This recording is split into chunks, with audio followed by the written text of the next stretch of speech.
ஒரு ஊர்ல ரொம்ப பெரிய வட்டி வியாபாரி பூபதியோட பெரிய வீட்டுக்கு முன்னாடி அந்த ஊர்லயே ரொம்பவும் ஏழையான ராமையா கைய கட்டிக்கிட்டு நடுங்கிக்கிட்டே நின்னுக்கிட்டு இருந்தான்.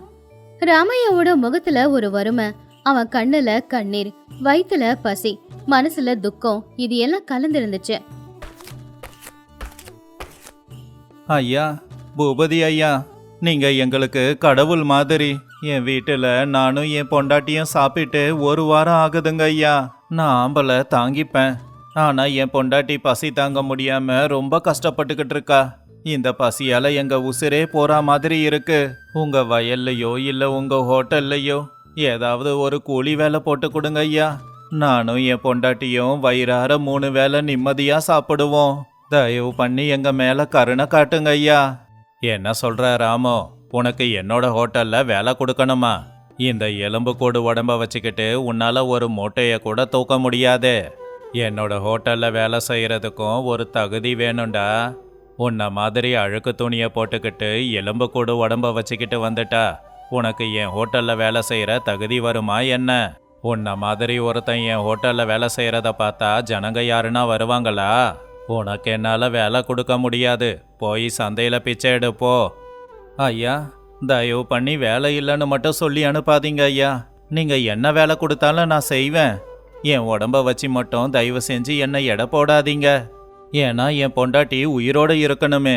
அவ பட்டினியா இருக்கிறத பார்த்துட்டு என்னால இருக்க முடியல. தயவு பண்ணி எதனா வேலை போட்டு கொடுங்க ஐயா. டேய், உன்கிட்ட தானே இப்ப வேலை இல்லைன்னு சொன்னேன். சும்மா உன்கிட்ட கெஞ்சிக்கிட்டு இருக்கணுமா?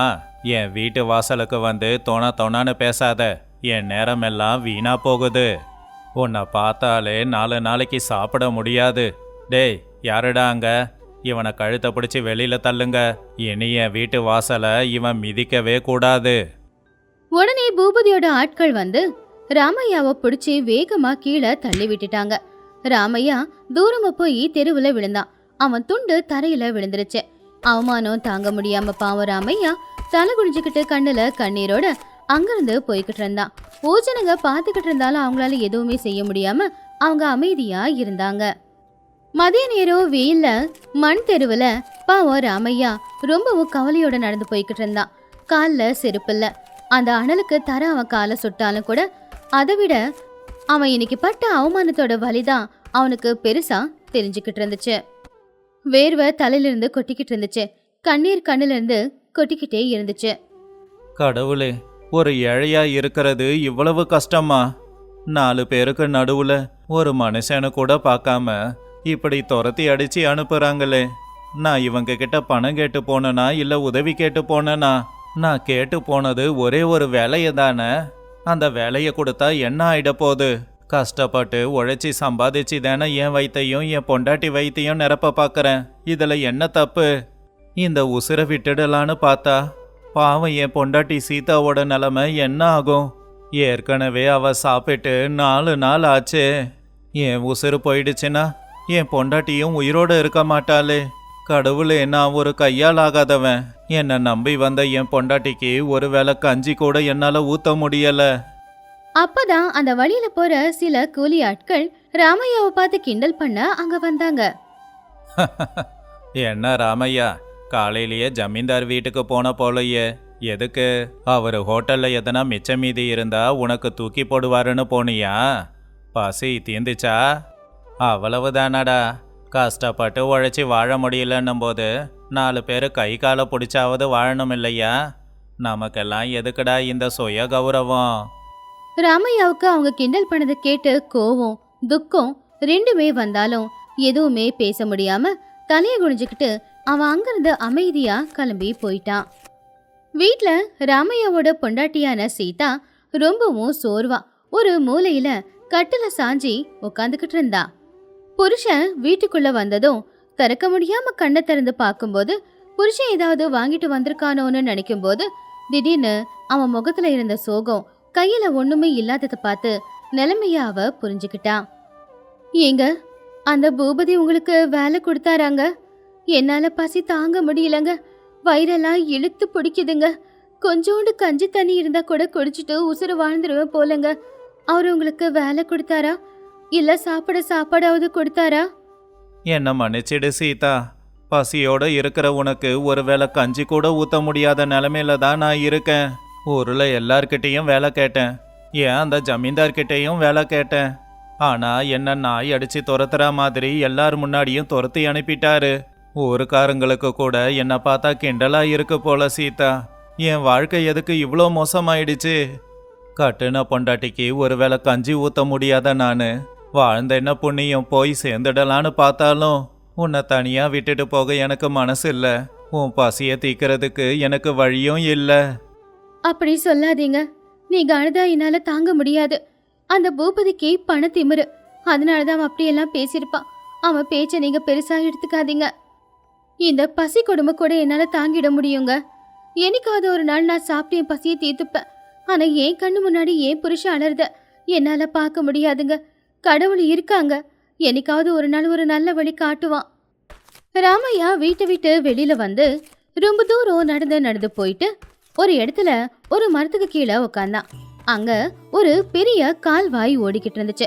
அந்த கால்வாயை ஒட்டி தான் இருந்துச்சு அவன் உட்காந்துக்கிட்டு இருந்த மரம். அங்கேயே கொஞ்ச தூரத்துல ஒரு பாலடைஞ்ச குடிசையும் இருந்துச்சு.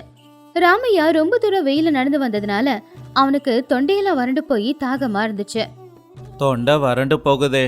அங்க யாராச்சும் குடிக்க தண்ணி கொடுக்கறாங்களான்னு பாக்கறேன். ராமையா அந்த பழைய குடிசை கிட்ட போய், அம்மா, உள்ள யாராவது இருந்தா குடிக்கிறதுக்கு கொஞ்சம் தண்ணி கொடுங்கம்மா.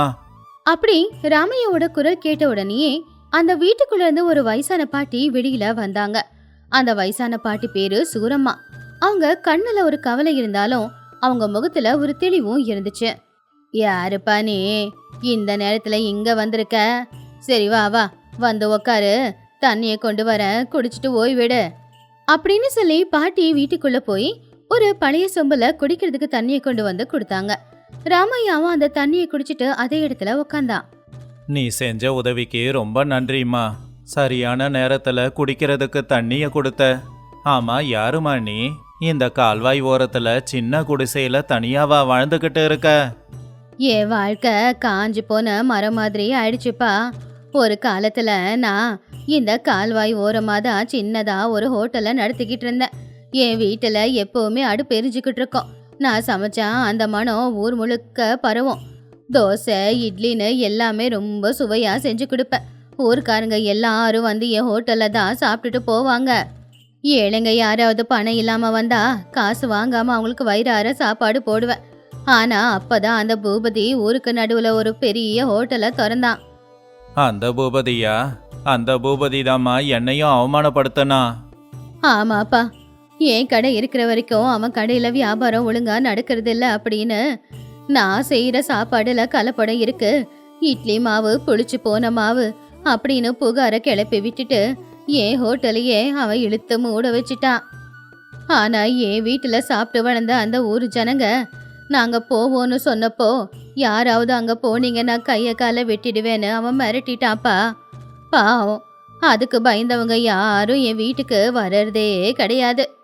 அதுக்கப்புறம் எனக்கு வருமானம் நின்னு போச்சுப்பா. எதுவும் பண்ண முடியாம இந்த குடிசைக்குள்ள வாழ்ந்துகிட்டு இருக்கேன். சாவும் என்ன தேடி வர மாட்டேங்குது. என்னாலையும் அதை தேடி போகவும் முடியல. பாட்டியோட கண்ணுல கண்ணீர் பார்த்த உடனே ராமையாவோட ரத்தம் கொதிக்க ஆரம்பிச்சுது. இன்னைக்கு காலையில எவன் ராமையாவை அவமானப்படுத்தினானோ அவனாலதான் இந்த பாட்டியோட வாழ்க்கை போச்சு அப்படின்னு தெரிஞ்சதும் ராமையாவுக்கு இருந்த கோவம் பல மடங்கு அதிகமாகி உச்சியில வந்துச்சு. அம்மா, கவலைப்படாதீங்க. உங்க ஹோட்டலை மூடனாலும் கூட உங்ககிட்ட கைப்பக்குவம் அப்படியே தானே இருக்கு. என்கிட்ட ஒரு நல்ல யோசனை இருக்குமா. உன் குடிசைக்கு பக்கத்திலேயே போய்கிட்டு இருக்கிற இந்த கால்வாய்க்கு நடுவுல நாம ஒரு ஹோட்டலை ஆரம்பிக்கலாம். கால்வாயிலியா? என்னப்பா சொல்ற? எனக்கு ஒருவேளை சாப்பாட்டுக்கே வழி இல்ல. இதுல என்னால எப்படி மறுபடியும் ஹோட்டல் நடத்த முடியும்? ஆமாம்மா, நான் படகுலையே ஹோட்டலை ஏற்பாடு பண்றேன் பாரு. உன் கைப்பக்குவத்தை என் பொண்டாட்டி சீதாவுக்கு கத்து கொடுமா. நாம 2 பேரும் சேர்ந்து வியாபாரம் செஞ்சு வர லாபத்தை ஆளுக்கு பாதியா பங்கு போட்டுக்கலாம். அந்த பூபதியோட கொட்டத்தை அடக்கலாம். என்னம்மா சொல்ற? இந்த வயசான காலத்துல என்னால என்னடா பண்ண முடியும்?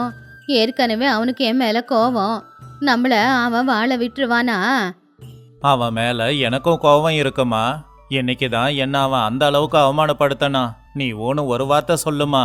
உனக்கு துணையா நான் இருக்கேன். நான் எல்லாத்தையும் பாத்துக்கறேன், நீ கவலைப்படாத. என் பொண்டாட்டியும் உன் கூடவே இருப்பா. சரிடா, உனக்குள்ள இருக்கிற தைரியத்தை பார்த்தா எனக்கும் புது உற்சாகம் வருது. அந்த பூபதிக்கு நாம எல்லாரும் சேர்ந்து ஒரு பாடத்தை கத்து கொடுக்கலாம். நான் சீதாவுக்கு எல்லா வேலையும் கத்து கொடுக்கறேன். பாட்டி சொன்னதை கேட்டு ராமையா உற்சாகமா அவனுடைய வீட்டுக்கு போய் நடந்தது எல்லாத்தையுமே சீதா கிட்ட சொன்னான். அடுத்த நாள் காலையில அதே உற்சாகத்தோட காட்டுக்கு போய் காட்டுல இருக்கிற பெரிய பெரிய மூங்கில் மரங்களை வெட்டி மூங்கில் கம்புகளை அவன் எடுத்துக்கிட்டு அந்த கால்வாய் கிட்ட வந்தான். கால்வாய்க்கு நடுவுல அந்த மூங்கில நட்டு வச்சு அவன் பெரிய மேடு ஒண்ண ஏற்பாடு பண்ணி அதுல சில சேரு, டேபிள், அப்படியே 2 மண் அடுப்பையும் ஏற்பாடு பண்ணான். நல்ல சில்லுன்னு வீசுற காத்துல ஜனங்க உட்காந்து சாப்பிடுறதுக்கு அந்த இடம் ரொம்ப வசதியா இருந்துச்சு. பாட்டி சமையல் பண்ணிக்கிட்டே சீதாவுக்கு எப்படி சமைக்கணும்னு சொல்லி கொடுத்துக்கிட்டு இருந்தாங்க. இப்படியே சில நாட்கள் போச்சு.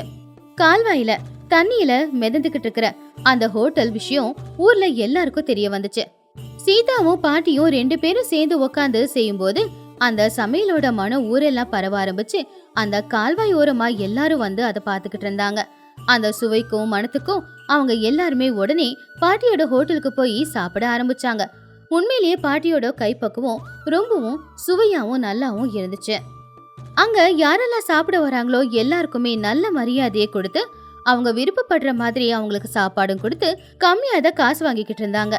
இந்த விஷயம் பூபதிக்கு தெரிய வந்துச்சு. பூபதி அந்த கால்வாயில இருக்கிற ஹோட்டலை பார்த்து, என்னடா இது, நேத்து வரைக்கும் பிச்சை எடுத்துக்கிட்டு இருந்த அந்த பிச்சைக்காரனோட ஹோட்டலுக்கு ஏன் இவ்வளோ பேர் போறாங்க, என்னோட ஹோட்டலுக்கு ஏன் வரல? அப்படி அந்த ஹோட்டல்ல என்னதான் இருக்கு? ஐயா, அந்த அம்மாவோட கைப்பக்குவம் நல்லா இருக்கு. அது மட்டும் இல்லாம எல்லாருக்கும் கால்வாய்க்கு நடுவுல உக்காந்து சாப்பிட பிடிச்சிருக்கு. அதோட வர்றவங்க எல்லாரையும் அவங்க மரியாதையா நடத்துறாங்க. அன்னைக்கு சாயந்தர நேரம் அந்த படகு ஹோட்டல் மேல சீதா, ராமையா, பாட்டி 3 பேருமே உட்காந்துக்கிட்டு இருந்தாங்க. அன்னைக்கு நாள் வியாபாரம் ரொம்ப நல்லபடியா நடந்து லாபம் நிறைய கிடைச்சிருந்துச்சு. அது 2 பங்கா பிரிச்சா ராமையா. அம்மா, நமக்கு ஹோட்டல் வியாபாரத்துல நிறைய பணம் வந்திருக்கு. இப்ப இந்த ஊர்லயே இடத்துல நாம தான் இருக்கோம். அந்த பூபதியோட கொட்டம் அடங்கிடுச்சு. இந்தாம்மா, நாம சம்பாதிச்ச பணத்துல பாதி உனக்கு பாதி எனக்கு. ராமையா பாதி பணத்தை பாட்டி கிட்ட கொடுத்தப்போ பாட்டி அந்த பணத்தை அவன்கிட்டயே கொடுத்தாங்க. அவங்க கண்ணுல கண்ணீர் நிறைஞ்சிருந்துச்சு. எனக்கு எதுக்குடா இவ்வளவு பணம்? இந்த பணத்தை வச்சுக்கிட்டு நான் என்ன பண்ண போறேன்? எனக்கு தேவை 2 வேளை சோறு. அத நீங்க போட்டுட போறீங்க. இந்த பணம் உங்ககிட்டயே இருக்கட்டும். உங்க பிள்ளைங்களுக்கு எதிர்காலத்துக்கு தேவைப்படும். என்னோட மிச்ச வாழ்க்கை அந்த பாலடைஞ்ச குடிசையில அப்படியே முடிஞ்சிடும். அப்படி சொல்லாதீங்க பாட்டி. இன்னைக்கு நாங்க வயிறார சாப்பிடுறோம், 4 பேருக்கு முன்னாடி கௌரவமா வாழ்றோம் அப்படின்னா அதுக்கு காரணம் நீங்க தான் பாட்டி. உங்க பேத்தி மாதிரி கெஞ்சி கேக்குறேன், எங்க வீட்டுக்கு எங்க கூட வந்துருங்க பாட்டி. அம்மா, உனக்கு யாரும் இல்லைன்னு நீயே முடிவு பண்ற? நாங்களாம் இல்லையா? இத்தனை நாளா தனியா அந்த இருட்டு குடிசையில நீ வாழ்ந்ததை நினைச்சாலே எனக்கு மனசெல்லாம் வலிக்குது. உனக்கு பிள்ளையாவும் மருமகளாவும் நாங்க இருக்கோமே. எங்க கூடவே வந்து எங்க குடிசையிலேயே தங்கிடுமா. நானும் சீதாவும் உனக்காக இருக்கோம். நீ எங்க கூட இருந்தா தானே நாங்க உங்களை பார்த்துக்க முடியும். உனக்கு உடம்பு சரியில்லைன்னா நாங்க என்ன பண்ணுவோம்? என் பேச்ச கேட்டு எங்க கூடவே வந்துடுமா. என்ன பெத்த தாயின்னு சொல்லிருக்கியேடா. உன் மனசு கஷ்டப்படுற மாதிரி நடந்துப்பேனா நான் உன் கூடவே வரேன். எனக்கு இன்னைக்கு ஒரு குடும்பம் கிடைச்சிருச்சு அப்படின்னு சொல்லி பாட்டி அவங்க கண்ணுல இருந்த கண்ணீரை தொடச்சுக்கிட்டாங்க. அப்படி அந்த படகு ஹோட்டல் அவங்க 3 பேருடைய வாழ்க்கையில இல்லாத ஒரு சந்தோஷத்தை கொண்டு வந்திருந்துச்சு. ஒரு ஏழையோட பசியையும் அவனுடைய கஷ்டத்தையும் பார்த்து அவனை அசிங்கப்படுத்த கூடாது, கிண்டல் பண்ணக்கூடாது. எவன் ஒருத்தன் பிச்சை எடுத்தாலும் கூட அத நேர்மையா செய்யறானோ அந்த நேர்மைய நாம பாராட்டணும். நேர்மையா ஒழுக்கமா இருக்கிறவனுக்கு கடவுள் துணையா இருப்பாரு. தர்மபுரி கிராமத்துல வெயில் ரொம்ப பயங்கரமா இருந்துச்சு. சூரியன் நெருப்பு அள்ளி கொட்டிக்கிட்டு இருந்தான். வயலெல்லாம் வெடிச்சு போச்சு. ஊர்ல இருக்கிற குளம் குட்டை எல்லாம் தண்ணி வத்தி போச்சு. இது ராமு சீதாவோட ஊர் எல்லையில இருக்கிற ஒரு சின்ன குடிசை. அந்த குடிசைக்கு பக்கத்திலேயே அவங்க தாத்தா எடுத்து வச்ச அந்த ஒரு பெரிய கிணற விட்டா வேற எந்த சொத்தும் அவங்களுக்கு இல்ல. அவங்க தினமும் வயலுக்கு கூலி வேலைக்கு போய் தான் வர பணத்துல அவங்க வாழ்க்கைய வாழ்ந்துகிட்டு இருந்தாங்க. ஆனா அந்த வருஷம் வெயில் பயங்கரமா இருந்ததுனால யாரும் வயல்லையும் விளைச்சல் சரியா விளையவே இல்லை. விளைச்சல் சரியா விளையலைங்கிறதுனால யாருக்குமே கூலி வேலையும் இல்லை. ஒரு நாள் பொறுத்தே ரொம்ப கஷ்டமா தான் இருந்துச்சு. வீட்டுல இருந்த கொஞ்சம் அரிசி பருப்பும் தீர நிலைமை வந்துருச்சு. ராமு வேலை தேடி ஊர் ஊரா அலைஞ்சுக்கிட்டு இருந்தான். ஆனா யாருமே அவனுக்கு வேலை இல்ல அப்படின்னு சொல்லி அனுப்பிக்கிட்டு இருந்தாங்க. ராமுவோட பக்கத்து வீட்டுல அவனுடைய நண்பனான ரங்கையாவும் அவனுடைய மனைவியான கௌரியும் இருந்தாங்க. அவங்க நிலைமையும் அதுதான்.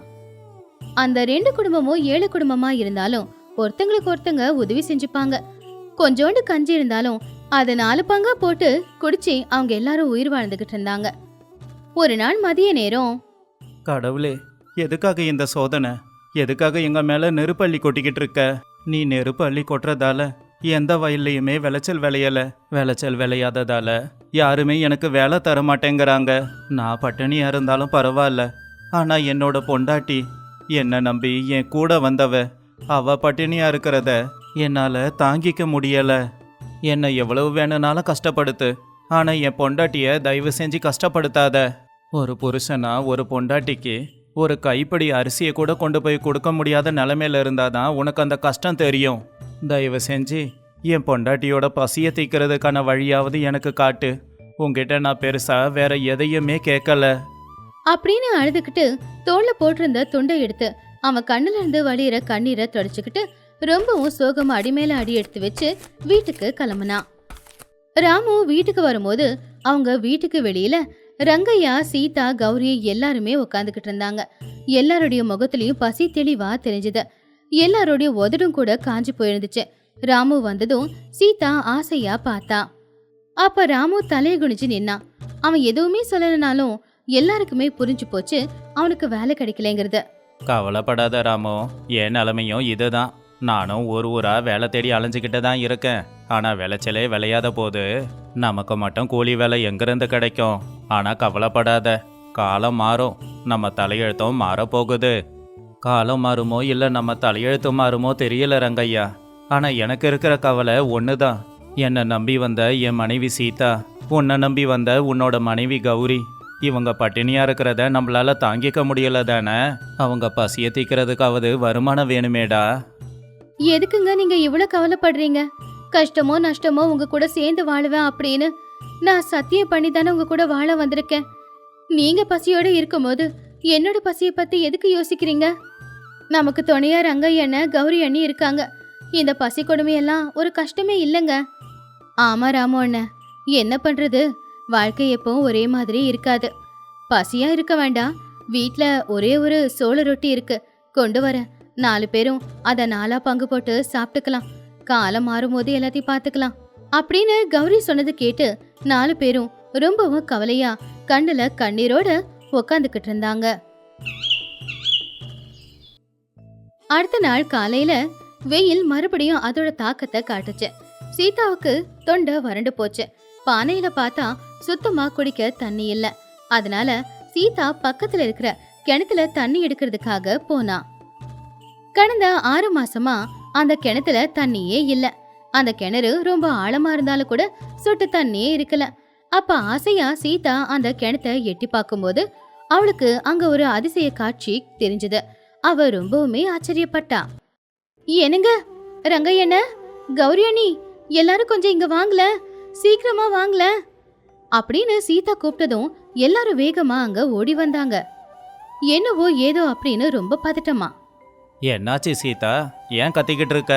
மயக்கம் வருதா என்ன? நீங்க எல்லாரும் கொஞ்சம் கிணத்துக்குள்ள எட்டி பாருங்க. அந்த கிணத்துக்குள்ள அதிசயம் இருக்குங்க. வெளியில அடிக்கிற வெயில்ல நிலம் எல்லாமே காஞ்சு போயிருக்கு. அதே நேரம் ஒரு பச்சை செடி கூட இல்ல. ஆனா கிணத்துக்குள்ள இருந்து ஒரு கொடி இப்பதாங்க வெளியில வருது. அந்த கொடியில இருக்கிற இலையெல்லாம் எவ்வளவு பச்சை பசேல்னு இருக்குன்னு பாருங்க. அப்போ ராமுவும் ரங்கையாவும் அப்படியான்னு சொல்லி கிணத்துக்குள்ள எட்டி பார்த்தப்போ உண்மைதான், கிணத்து அடியில ஒரு சின்ன செடி முளைச்சுக்கிட்டு இருந்துச்சு. ஆமா சீதா, வெயில் அதிகமா இருந்தாலும் கிணறு ரொம்ப ஆழமா இருக்குல்ல, அதனால வெயிலோட தாக்கம் கிணத்துக்குள்ள இருக்காது. கிணத்துக்குள்ள இருக்கிற மண்ணும் ஈரமா இருக்கும். அதனால தான் அந்த கிணத்துக்குள்ள செடி முளைச்சிருக்கு, அதுவும் உயிரோட இருக்கு. டே ராமு, என்கிட்ட ஒரு யோசனை இருக்கு. வெளியில மண்ணு வறண்டு போயிருக்கிறதால அங்க எந்த செடியும் முளைக்காது. ஆனா கிணத்துக்குள்ள மண்ணு ஈரமா இருக்கிறதால அங்க செடி முளைக்கும் தானே. நாம ஏன் இந்த கிணத்துக்குள்ளேயே காய்கறி செடியை வளர்க்க கூடாது? ரங்கையா சொன்னதை கேட்ட உடனே ராமுவுக்கு அது நல்ல யோசனைன்னு தோணுச்சு. ஆமாண்டா ரங்கையா, இது நல்ல யோசனை தான். நம்ம வீட்டில் இருக்கிற தக்காளி விதை மிளகா விதை எல்லாத்தையும் கொண்டு வந்து இந்த கிணத்துக்குள்ளே போட்டு வைக்கலாம். அது முளைச்சி வந்துச்சுன்னா கொஞ்சம் காய்கறி கிடைக்கும், நம்ம பசியும் கொஞ்சம் தீரும். எனக்கு என்னமோ நம்ம பசியை தீக்கிறதுக்காக அந்த கடவுளே ஒரு வழியை காட்டியிருக்கானோன்னு தோணுதுடா. 4 பேரும் முகத்திலேயே இருந்த கவலை போய் ஒரு புது உற்சாகம் வந்துச்சு. அவங்க எல்லாரும் முடிவே பண்ணிட்டாங்க, அந்த கிணத்துக்குள்ள இறங்கி காய்கறி செடியை வளர்த்தாகணும்னு. அன்னைக்கே முடிவு பண்ணனிக்கே ரங்கையா ராமு 2 பேருமே அந்த கிணத்துக்குள்ள இறங்குனாங்க. கிணறு எல்லாமே சுத்தப்படுத்தினாங்க. வெளியில இருக்கிற அனல் கொஞ்சம் கூட அந்த கிணத்துக்குள்ள இல்ல. மண்ணும் ரொம்ப ஈரமா நல்லா தான் இருந்துச்சு. 2 பேரும் கடப்பாறையை வச்சு மண்வெட்டியை வச்சு அந்த கிணத்துக்குள்ள இருக்கிற மண்ணை தோண்ட ஆரம்பிச்சாங்க. ஊரோட வயல்கள்ல காஞ்சி போய் உதிர்ந்து கிடக்கிற தக்காளி விதைகள், கத்திரிக்காய் விதைகள் எல்லாத்தையுமே அவங்க 2 பேரும் சேர்ந்து கொண்டு வந்தாங்க. கௌரி, சீதா 2 பேருமே வீட்டுல அவங்க பயன்படுத்தின எல்லா தண்ணியையும் கொண்டு வந்து அந்த செடிகளுக்கு ஊத்திக்கிட்டு இருந்தாங்க. கஷ்டப்பட்டு குடிக்கிறதுக்காக தண்ணி கொண்டு வந்ததுல கூட கொஞ்சம் தண்ணியையாவது மிச்சம் பிடிச்சு தினமும் கொண்டு வந்து அந்த செடிங்களுக்கு ஊத்துறது அவங்க வழக்கமா வச்சுக்கிட்டாங்க. அவங்க பசியால தாகத்தால தவிச்சுக்கிட்டு இருந்தாலும் அந்த செடிங்களுக்கு மட்டும் எப்பவுமே தாகம் எடுக்க அவங்க விட்டதே இல்ல. அவங்க வயிற்றுக்கு சாப்பாடே இல்லைனாலும் கூட அவங்க ஆசையை மட்டும் விடவே இல்லை. தினமும் கஷ்டப்பட்டு அந்த கிணத்துக்குள்ள இருக்கிற செடிகளை பார்த்து பார்த்து பார்த்து அவங்க பசிய போக்கிக்கிட்டு இருந்தாங்க. இப்படியே சில நாட்களும் போச்சு. செடிங்க கொஞ்சம் கொஞ்சமா பெருசா வளர்ந்துச்சு. ஒரு நாள் ராத்திரி சீதாவுக்கு தூக்கம் வராம அந்த கிணத்துக்கிட்ட வந்து அவ கண்ணீர் விட்டு அழ ஆரம்பிச்சா. அம்மா கிணறு தாயே, நாங்க பட்னியா இருந்தாலும் தாகத்தோட இருந்தாலும் கூட உன்னை நாங்க பாத்துக்கிறத விடல. உன்னை நம்பிதான் நாங்க 4 பேரும் உசுர கையில பிடிச்சுக்கிட்டு வாழ்ந்துகிட்டு இருக்கோம். பசி அப்படிங்கிற அந்த கொடுமையில நாங்க 4 பேரும் வாடி வதங்கிக்கிட்டு இருக்கோம். என் புருஷனோட உடம்பெல்லாம் ரத்தமே இல்லாம அவர் உடம்பு எலும்பு கூட மாறி போச்சு. என் புருஷனை அந்த நிலைமையை என்னால பார்க்கவே முடியல. எனக்கு ரொம்ப கஷ்டமா இருக்கு. நாங்க எல்லாரும் உன்னதான் நம்பிக்கிட்டு இருக்கோம். வெளியில வெயில் எங்களை பாடா படுத்திக்கிட்டு இருக்கு. அந்த வெயிலையும் ஊத்தாகத்தை நாங்க தினமும் தவறாம தீர்த்துக்கிட்டு இருக்கோம். உன்னையே நம்பி இருக்கிற எங்களுடைய பசிய தீர்க்க வேண்டிய கடமை உன்கிட்ட தான் தாயே இருக்கு. என் புருஷனோட கஷ்டத்துக்கு பலனை கொடு. என்னோட மஞ்சள் குங்குமத்தை நீதான் காப்பாத்தணும். உன்னை நம்பி வாழ்ந்திருக்கிற எங்களை மட்டும் தோக்கடிச்சிடாதம்மா. அப்படி சீதா அழுதுகிட்டே கடவுள்கிட்டே வேண்டிக்கிட்டே அங்க கிணத்தோரமாவே அவ படுத்து தூங்குனா. இப்படியே ஒரு மாசமும் போச்சு. அவங்க கஷ்டத்துக்கான பலன் கிடைச்சது. ராமு, ரங்கையா, சீதா, கௌரி இவங்க எல்லாருடைய உழைப்புக்கும் அர்த்தம் கிடைக்கிற நாள் பக்கத்துல வந்துச்சு. ஒரு நாள் காலையில கிணத்துக்குள்ள இறங்கின ராமு சந்தோஷத்துல ரொம்பவும் சத்தமா கத்த ஆரம்பிச்சான். ரங்கையா, சீதா, கௌரி எல்லாரும் கொஞ்சம் வாங்க. எல்லாருமே வேக வேகமா கிணத்துக்கிட்ட வந்தாங்க. ஒரு பயத்தோடவ கிணத்துல எட்டி பார்த்தாங்க. ஆனா அங்க இருக்கிற காட்சியை பார்த்து அவங்களால அவங்க கண்ணை நம்பவே முடியல. கிணத்துக்குள்ள அவங்க போட்ட விதைகள் எல்லாம் செடியா மாறி இப்போ கொத்து கொத்தா கத்திரிக்காயும் சிகப்பு நிறத்துல தக்காளியும் பச்சை மிளகாவும் காய்ச்சி தொங்கிக்கிட்டு இருந்துச்சு. சூரியனோட சின்ன வெயில் பட்டு அந்த கத்திரிக்காய் எல்லாமே பளபளன்னு ஜொலிக்க ஆரம்பிச்சுது. ராமு, நமக்கு நல்ல காலம் பிறந்துடுச்சுடா. நம்ம கிணத்துக்குள்ள அந்த மகாலட்சுமியே குடியிருக்கா. இனி நமக்கு எந்த கஷ்டமும் இருக்காது. ராமு ஒரு கூட நிறைய தக்காளியும் இன்னொரு கூட நிறைய கத்திரிக்காயும் பறிச்சுக்கிட்டு வந்தான். அந்த காய்கறியை பார்த்த உடனே சீதா, கௌரி 2 பேருமே சந்தோஷப்பட்டாங்க. அதை பார்த்து அவங்க கண்ணுல இருந்து கண்ணீர். ஆனா அது சோகத்தினால இல்ல, சந்தோஷத்தினால வந்துச்சு. அன்னைக்கு அவங்க எல்லார் வீட்டிலயும் பண்டிகை தான். சீதா வேக வேகமா போய் அந்த தக்காளி கத்திரிக்காய போட்டு குழம்பு செய்ய ஆரம்பிச்சான். குழம்பு கொதிக்கும் போது வர மணத்துக்கே எல்லாருக்கும் உயிர் வந்த மாதிரி இருந்துச்சு. இன்னொரு பக்கம் கௌரி சாப்பாட வடிச்சு கொண்டு வந்தான். அன்னைக்கு மரத்துக்கு கீழே உட்காந்து அவங்க வயிறார சாப்பிட ஆரம்பிச்சாங்க. சாப்பாட சாப்பிட்டுக்கிட்டு இருக்கும் போதே அவங்க கண்ணுல இருந்து கண்ணீரும் கொட்ட ஆரம்பிச்சுது. இத்தனை நாள் அவங்க வயிற்றுக்குள்ள எரிஞ்சுக்கிட்டு இருந்த நெருப்பு இந்த சாப்பாடு போனதும் அணைஞ்சு போச்சு. ரங்கையாவும் ராமுவும் ஒருத்தங்க பாத்துக்கிட்டாங்க. ரங்கையா, என் வாழ்க்கையில இவ்வளோ சுவையான சாப்பாடை சாப்பிட்டதே இல்லை. இது சாதாரண கத்திரிக்காய் குழம்பு இல்லை, இது அமிர்தத்துக்கு சமம். சீதா, நீ சொன்னது உண்மைதான். அந்த கடவுள் நம்மள பார்த்துக்கிட்டு தான் இருக்கான். ஆமாண்ண, இனிமே நம்ம கஷ்டப்பட வேண்டிய அவசியமே இல்லைண்ண. நம்ம குடும்பத்துக்கு தேவையான காய்கறி இதுல இருக்கு.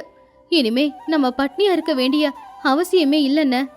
அது மட்டும் இல்லை ராமோ, கிணத்துல இன்னும் கத்திரிக்காய் தக்காளி எல்லாம் இருக்குல்ல, அது எல்லாத்தையும் பறிச்சுக்கிட்டு சந்தைக்கு போகலாம். இந்த காலத்துல கத்திரிக்காவும் தக்காளியும் எங்கடா கிடைக்குது? ஜனங்க கண்டிப்பா வாங்குவாங்க. அதுல வர்ற பணத்துல வீட்டுக்கு தேவையான அரிசி பருப்புன்னு எல்லாத்தையுமே வாங்கலாம். அடுத்த நாள் காலையில ராமு ரங்கையா 2 பேரும் சந்தைக்கு போய் அந்த காய்கறிகளை வித்தாங்க. வெயில் காலத்துல அந்த காய்கறிகளை போட்டா போட்டி போட்டு எல்லாரும் பணம் கொடுத்து வாங்கினாங்க. கிடைச்ச பணத்துல 2 பேருமே வீட்டுக்கு வரும்போது அரிசி பருப்பை வாங்கிக்கிட்டு வந்துட்டாங்க. இப்போ ராமு சீதாவோட வாழ்க்கையில இருந்த இருட்டெல்லாம் போய் ஒரு புது வெளிச்சம் அவங்க வாழ்க்கைக்கு வந்திருந்துச்சு. அவங்களுக்கு எப்பவுமே துணையா இருந்த ரங்கையா கௌரியோட வாழ்க்கையிலயும் புது வெளிச்சம் வந்திருந்துச்சு. அன்னையில இருந்து ராமு ரங்கையா 2 பேருமே தினமும் அந்த கிணத்துல விதவிதமான காய்கறி விதைகளை போட்டு விளைச்சலை விளைய வைக்க ஆரம்பிச்சாங்க. அப்படி விளைஞ்ச விளைச்சலை கொண்டு போய் சந்தையில வித்து வர வருமானத்துல அவங்க வீட்டுக்கு தேவையான எல்லா பொருட்களையும் கொண்டு வந்து போட்டு அவங்க சந்தோஷமா வாழ்ந்துகிட்டு இருந்தாங்க. எப்பவுமே சீதா அந்த கிணத்துக்கிட்ட போகும்போதெல்லாம் மனசுக்குள்ளாரியே அந்த கிணத்துக்குள்ள இருக்கிற தாய்க்கு நன்றிய தெரிவிச்சுக்கிட்டு இருந்தா. கஷ்டம் வரும்போது பயந்து எங்கேயாவது தூரமா ஓடி போயிடக்கூடாது. நம்ம பக்கத்திலேயே ஏதாவது சின்ன வாய்ப்பு இருக்கா அப்படின்னு நம்ம பார்க்கணும். நமக்கு கிடைக்கிற ஒரு சின்ன வாய்ப்பை பயன்படுத்திக்கிட்டு அந்த கஷ்டத்துல இருந்து நம்மளால வெளியே வர முடியும். அதுக்கு நாம கஷ்டப்பட்டு உழைச்சாகணும். கஷ்டப்பட்டு உழைக்கிறவங்களுக்கு எப்பவுமே அந்த கடவுள் துணையா நீண்ட காலம் இருந்தே இருப்பான்.